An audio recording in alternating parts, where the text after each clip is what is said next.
Fatalo fatu ile pa ia man mamalu e o whaafonfonga mai. Pamne atu le so tina o Epirosa Marina fe puleai. Ia ua fitu su lima o tau sanga. Ia la o whaafifianga nei. O te whaafifia. O toi siwa ia toi tala kitara. Toi tanga i me fo ilo la e. Ia no nofo la wa msui. Ia o taleni na. Ia na amata la whaafifianga.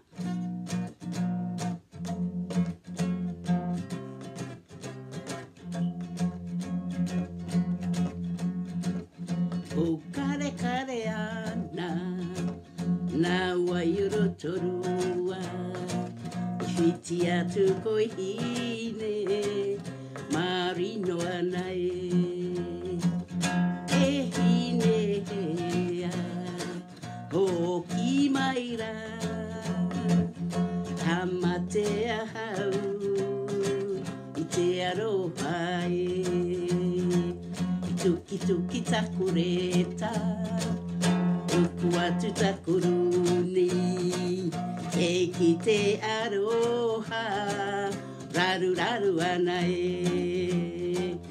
E hinea O ki maira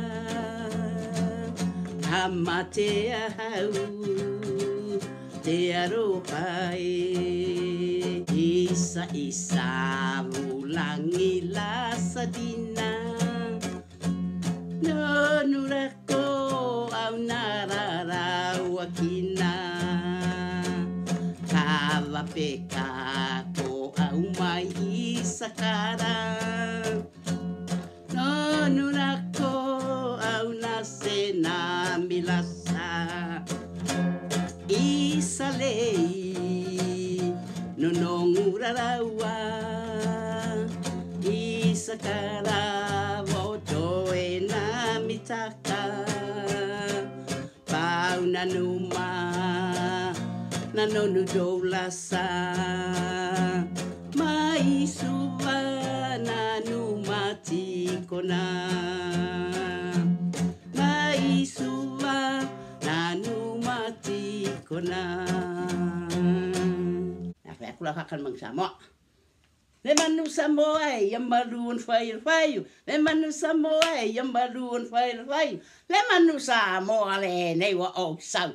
Le se isi manu le atu lau. Ya fa atafa ma e so ese. Le anga o le nei manu e winga ese. Le manu Samoa. Le manu Samoa e o mai Samoa. Hi!